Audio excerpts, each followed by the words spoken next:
Welcome to Terra Talks, where we talk about all things real estate. In each episode, we'll tackle current trends and topics of interest, both locally and regionally. However or wherever you decide to tune in, you're not going to want to miss this. Welcome back to Terra Talks. My name is Brian Puckering. I'm a senior valuer at Terra Caribbean. Today we have Rachel McCartney, team lead at the Brokerage Department, and Kimberly Justine Lewis from Clarke Gittens Farmer. Yes. How are you, ladies? Good, thank you. How are you? I'm good. Great. Rachel, can you explain the role of an agent in a property transaction? Sure. So to kind of summarize it, we are there to provide knowledge and insight so people can make, comfortable and confident decisions in real estate. And what does that mean? So we research the market, provide comparable data to vendors in order to provide them with the right price to list their property to get it sold. We discuss leading indicators with clients, so scarcity, demand, how's the market looking. We provide business advice. We're connectors as well with all the people within all industries. And we're also psychologists because a lot of it comes down to that. We prospect and pre-qualify clients to make sure they're the right people to rent or to buy a property. We market the properties, we take photos, we take videos, we do all that fun work. We facilitate every single showing of a property, whether it's land or a house or commercial property. We prepare residential leases. Unfortunately, we're not lawyers, but we have to do that sometimes. And we keep on top of the sales process and provide assistance wherever we can. Okay. Is an agent required in a transaction? They're not required in the transaction, but buying or renting a property or even trying to sell or rent a property has a lot of difficulties if you don't have one. One, if you're just there in the market, you want to sell your property, how do you get a guide on what you're going to sell it for? How are you getting your pricing? If you're renting, who's doing your lease for you? Who's providing you with that advice and knowledge for you to get this lease done? Do you even have a lease when you do your rental? There's also good to have a degree of separation between yourself and a client for negotiation, for you to get the best price possible. And then also there's the legal ins and outs, which we can provide initial advice, but then put you on to good attorneys like him. Yeah, that's it. Okay. So Kimberly. Yes. Can you describe the role of an attorney at law in a property transaction? So I will say for all attorneys in a transaction, they have to do anti-money laundering compliance, which is know your client. So we'd have to ask, for proof of address, proof of ID, source of funds for purchasers who are looking to buy a property. Now, I'm going to break it down for each attorney in a transaction. Okay. So for vendor's attorney, they're required to get and gather all the necessary documents that are needed for a sale. They'd have to ensure that the original title deeds are with the vendor, or the seller, because we will use that word interchangeably, and ensure that the vendor has original title deeds, as I said, the land taxes have been paid. If it's a company, ensure that the company documents are up to date. And I'm stressing that because Rachel and we've had our fair share of company drama. Yep. And I will also say, making sure that there are no mortgages on the property. Now, when it comes on to a purchaser's attorney, they will do the necessary investigations on the title. Now, I will backtrack a bit because the vendor's attorney also has the role to prepare the necessary legal documents. Okay. So this would be the contract, the transfer documents, down to property transfer tax forms, and they would then send it to the purchaser's attorney who would review. And they would investigate, ensure that the owner or the seller can actually sell the property. Now, if it is a case where there's a mortgage involved, and it doesn't matter the price point. Clients sometimes go to the bank or their lender to get financing. And in that case, that attorney for the bank would then do their own investigations on the title and prepare the security documents to ensure that the bank's security is secured. And I think that's a great synopsis of the role of the attorneys. So Rachel, in a transaction, what documents would a vendor need To provide list? to us, Yeah, to list the property. What do they need? What do we want? true. I'd like to see a copy of your title deeds. I don't want to hear you have it somewhere in a safe or, it's where it should be. I'd like to see a copy of it. You have to provide us with a plot plan, copy of a land tax bill. If you're selling furnished, you have to provide inventory. And those are the main things. If you're selling land, we'd like to see the conveyancing documents so we can know what the covenants are for the lots. You know what you can and can't do with the property. Okay. Is there a difference between an investment property and a house that I'm buying for my sole occupation? Yeah, so what I try to tell people is that, you should really buy something that can span both, because if something goes wrong, you want to be able to rent the property out to cover your mortgage or to at least contribute to that in case of anything going wrong. However, there are some people that really want that special, unique thing that really goes for them, like a house with a pool that's shape of a guitar, something weird like that. Or they want to be in St. Joseph on acres and acres of land with a old plantation property. But then what you need to realize that that's fine, but you have to understand how you're going to exit and how long it's going to take when you have to sell. So I would say you can get what's for you, but be sensible about it. And location is important because if you're going to do it from an investment perspective, you want to buy somewhere where people are going to want to stay when they come on the island as well. Right. Yeah. Yep. Okay. So Rachel sold the property. Mm-hmm. How long approximately does it take to transact? Oh, Lord. The hard questions again, Rachel. So each transaction is different. I will start there. Okay, that's the disclaimer, everyone. I'll start right there. No, I'm going to break it down again, and I'll start with cash. No, cash transactions, we like to aim for 4 to 6 weeks, and this means that the purchaser has the money to buy. However, it depends if the vendor has everything that the purchaser needs to have this sale purchase done. Now, if the vendor has their original title deeds, I have an updated plan, meaning it's within 20 years, which is a safe age for the plan. If the land taxes have been paid, if it is where the home association fees, common services fees have been paid, then it can be achieved, provided all is well. That includes no encroachments. Okay. Now, if it's a case where it's a cash, but there's a mortgage on the property, I will say an average 6 weeks, because we would have to now bring in the bank's attorney to do what's called a releasing this mortgage that is on the property.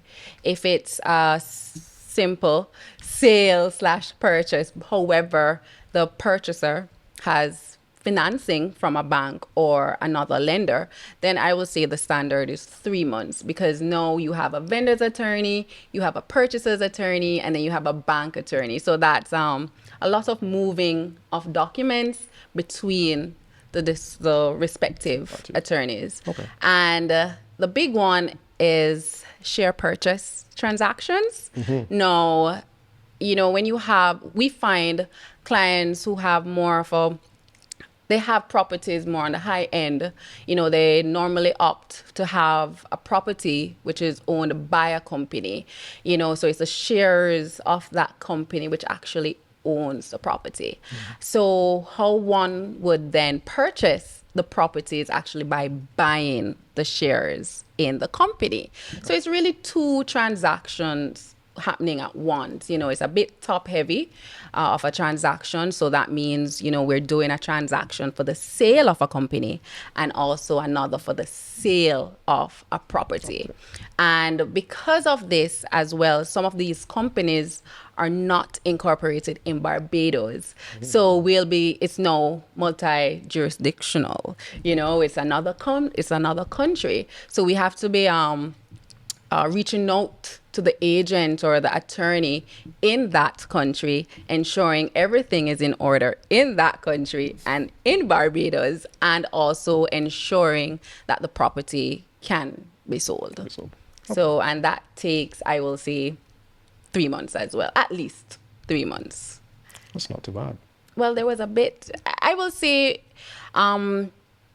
it before it would have been a shorter time, but because there have been changes in the law, especially with companies, whether it's here or in that country, we have to ensure now that there are more regulations to comply with. So it's now, I would say, 3 months. Okay. So Kimberly's just mentioned cash purchasers.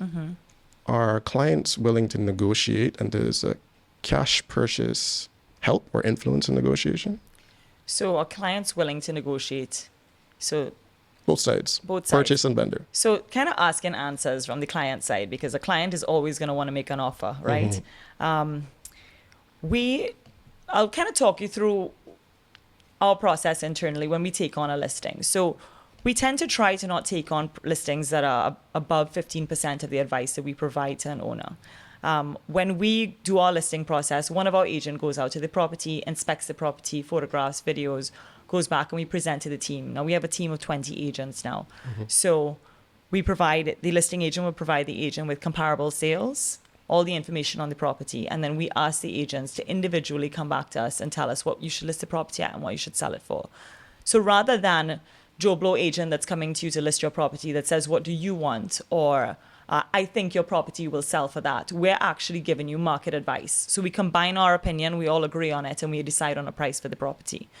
So when people make offers on our properties, usually there is a built-in room for negotiation. So what we're seeing in the last 6 months is 5% off the asking price, which is the lowest it's been in 5 years in Barbados. Wow. Over the last year to 2 years, on average, about 8% off the asking price. Okay. So when people come to us and say, I'm going to offer 30% less, we don't immediately run to the vendor and say, oh, we got you a low price offer, let's get offended together. No. We're going to tell you as a client, look, these are the last 3 transactions that are similar to this property. This is what the vendor knows already. This is why his pricing is where it's at. So you should really reconsider your offer so that you stand a good chance, because now more than ever, which we've not really seen in Barbados, is people are getting multiple offers on properties. People are getting upset when they don't get a property. So instead of listening to your auntie, your dad, your gardener, or whoever, listen to the advice of a real estate agent and a trusted one to get the advice on the property. And yes, you can negotiate, but within reason. I'm sure you want to ask me next. Let me help you out. What you need to consider. Was that your next question? It was. All How right. did you know that? I don't know. I'm a mind reader and I have a computer open in front of me. So first thing you need to ask yourself, whether it's a property listed with us or anybody else, is what's the market exposure on this property? And what does that mean? How long has the property been on the market? If it's been on the market for 2 years, chances are you could probably get more than 8% off or 5% off the asking price. And then you have to also ask yourself, is this price reflective of what similar properties sold for? So if you were not your agents and you're using another agent, ask them, what is another property sold for? 2 other properties that are similar to this. Where you at in your financing journey is another one, because a vendor may be more negotiable, or a vendor will be more negotiable and will go for a cash offer faster than a mortgage, because cash is king. You're more serious. You can get the deal done faster because everything is there and ready at your disposal. Whereas if you're going through the financing journey and you've just started, it's going to take you a lot longer, because you have to get pre-qualified and you have to go through the whole mortgage approval process. So that stuff takes time, but also when you are going through that period, even if a vendor accepts a finance offer, because of how long things take, you also have to be willing to understand that someone may sign off on an offer, and between your time of accepting that offer to paying your 10%, sometimes it can run you up to 2 months if you're dealing with financing. Yeah. So there's a lot of room for you to lose the property as well too. So psychologists and real estate agents at your service. Understood. Got it. Kimberly, she mentioned a whole lot about property transactions just now. What can your clients do to make your process more efficient and effective? Well, again, it depends on who I'm working for. If it's the vendor, they would need to ensure that they have their original title deeds. If they don't, we would have to do a restoration on title, and that can take 6 months at least. And that's stressing the least, I think, to be fair, really a year. So, they would need to be in that position to actually sell. What else? If it's a purchaser, I would say always ensure that you're walking with your pre-approval letter. As Rachel said, a vendor would be more likely to entertain the offer if they already see that you have taken steps to ensure that you can buy the property and you will be in a position to buy the property. And as a mortgagees, which would be the bank's attorney, I would say ensure that you have all your source of funds, so it would be job letters or salary slips. You have your proof of address, proof of identification to provide to the bank so they can at least start the mortgage application. Now, you are a senior valuer at Terra, so you actually come into play because you have to do your evaluation for the mortgage. So that's also something where, if they start that process, you'll be able to decide who can do their valuation for the mortgage, and that would assist in making sure that things go as smoothly as possible. Okay. Can you tell me 2 misconceptions that clients have about property transactions? That they think that they're horror stories, and I do understand why, because Rachel and I'm sure we can tell you some stories that we've heard from clients, but honestly, I would say, as much as I understand, not every story fits someone's reality. And, I will say this because I've worked with Rachel, we've always tried to ensure that a client gets professional and efficient service to ensure that, when they do step into this house, they can just breathe a sigh of relief because it was done properly, it was executed seamlessly. And, so that's a misconception right there. Not every transaction is a horror story. And it's really for the client as well to ensure that they're doing their due diligence in who that they're going to retain as a realtor and who they're going to retain as a lawyer, And another misconception is actually the legal fees and expenses. So as attorneys, we calculate our legal fees based on rules. No, this is for non-contentious transactions. Okay. And it sets out the minimum that we can charge a client based on the purchase price and the mortgage amount. No, so it's not really picking, a figure out of the air. We do go by a scale, and then certain things are taken into consideration during the transaction to then present it. Also, persons will sum up a figure and they would think it's all for the attorney, but they actually have to pay property transfer tax and stamp duty, but that would be dependent on the transaction. Okay. Thanks for that. No problem. Same question? So, a lot of people think that you have to work with every single real estate company in order to find the property that you want, when that is not, in fact, that's not true. We don't, there's a lot of agencies here that'll put a paper in front of you and say, work with me exclusively. We don't do that. We want you to feel comfortable with us and realize that you do want to work with us. But the thing is, you can come to one agent on the island, and because of the relationships that everybody has, there's like an informal MLS system here. We can access everyone's listings, we work together, and we can show you any property on the island. So we maximize on people's time and provide them, and we're able to provide people with advice on every single property that they see, rather than you getting into a car. So you come here on, for a week to come and look at properties, but then you have to spend 5 different days going out with agents rather than 1 or 2 just with one. So that's a big misconception. Okay. Another one is that a lot of non-nationals feel that there are additional taxes when you buy in Barbados because they're used to inheritance tax and capital gains tax. That's interesting. Whereas Barbados makes it really attractive for people when they're buying. When you buy here, you pay your legal fees, you pay a portion of amount of land tax, and you're good to go, basically. If you're getting financing, then you have additional legal fees and bank negotiation fee and stuff like that, stamp duty on your mortgage, but it's pretty standard and there's no difference whether you're national or non-national. Could I add on that? Sure, you Okay, can. great. So to add to what Rachel said about non-nationals, if it is what there are non-residents, then they would need to apply to exchange control. So this is at central bank. Now they would, if it is where a purchaser is sending funds into Barbados, it would be for the purchaser's attorney. This would now be their role to register the funds through central bank. And once you have a non-resident being a vendor or a purchaser, they would then have to get approval from exchange control at central bank to ensure that the sale is considered valid. And it's honestly probably the easiest part of a transaction. Yet some people leave that part out and then we lose sales. Yes, unfortunately. No one cried this week.